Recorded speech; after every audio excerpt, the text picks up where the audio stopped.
cette fameuse anamnèse qu'on fait en première séance, dans laquelle on pose une certaine liste de questions. Voilà, bon, moi j'en ai codifié une douzaine, mais après on va les faire évoluer. Moi, ce qui m'importe, c'est quand je reçois les gens, c'est de savoir ce qui se joue, dans quelle partie du cerveau cela se joue. Si c'est au niveau du cerveau reptilien, si c'est au niveau émotionnel, c'est-à-dire limbique, ou si c'est au niveau cortical. En fait, ce qu'il faut comprendre, c'est que ça fonctionne toujours selon cette étape. C'est d'abord le reptilien. Ensuite, le reptilien, s'il n'est pas, on va dire, satisfait, ça sera au niveau émotionnel, limbique. Et la troisième chose, ça sera au niveau cortical. Donc le cerveau reptilien, il a une particularité, c'est qu'il a besoin d'abord d'assurer la sécurité. Voilà. Il faut que les choses soient routinières. Et après, il recherche le plaisir. C'est ce que les publicitaires ont bien compris, parce qu'ils excitent les instincts. Et après, on va passer aux émotions qu'on va rajouter. Quand on va comprendre ça, on va comprendre qu'en fait, le cerveau ne peut plus s'opposer aux achats spontanés et compulsifs, puisque c'est le cerveau reptilien avec les émotions que l'on crée qui font ça.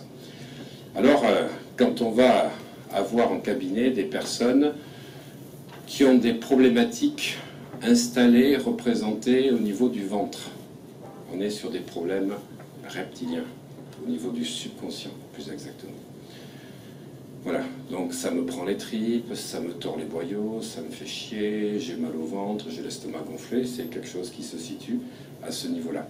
C'est la plupart de toutes nos peurs sont à ce niveau-là. Mais également l'estime de soi.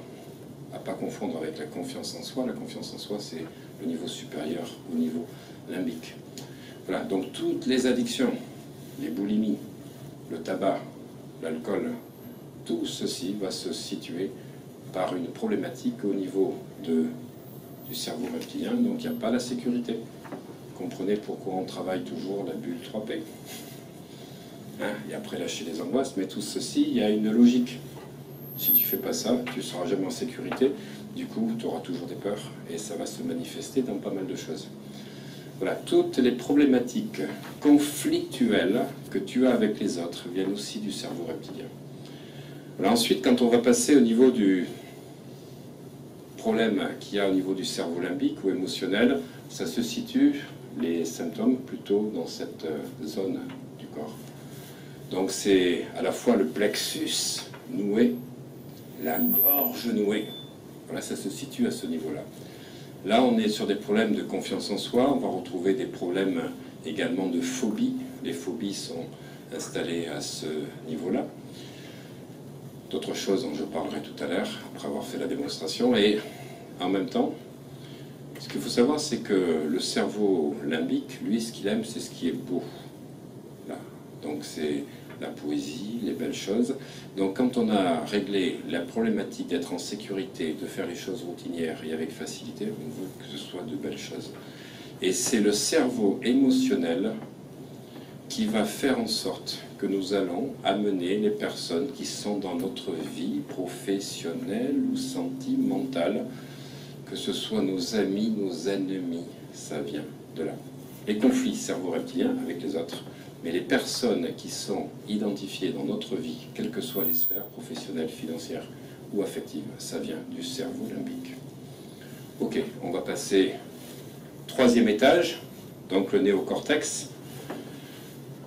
La personne, elle va vous dire des phrases du style « ça me prend la tête »,« je suis le nez dans le guidon »,« ça m'explose le cerveau »,« j'en ai plein la tête », voilà, ou je vais prendre les jambes à mon cou.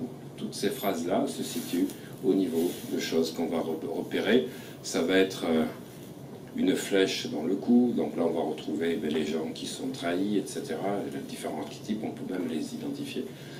Et chaque fois qu'on va avoir des problématiques à ce niveau-là, eh bien on va retrouver des gens qui sont paranoïaques, des gens qui ont des troubles obsessionnels compulsifs, ou alors toutes les problématiques de non-dissociation. Quand on n'arrive pas à se dissocier, c'est qu'on est vraiment à ce niveau-là, au niveau du mental. Voilà, ok, on va passer à la vidéo suivante. Ouais. Est-ce que les migraines se situent là? Alors, Les migraines se situent là, mais je vais faire... tu poses une question, on ne va pas couper de suite. Ouais, si tu peux couper. Pour te dire que les anorexies se situent à ce niveau-là, quand les addictions alimentaires, les boulimies, se situent au niveau reptilien. Différence entre anorexie et boulimie, même si c'est un problème alimentaire, c'est pas la même chose. Anorexie, ça va être lié à l'aspect émotionnel, surtout la confiance en soi. Cerveau reptilien, c'est l'estime de soi. Ok.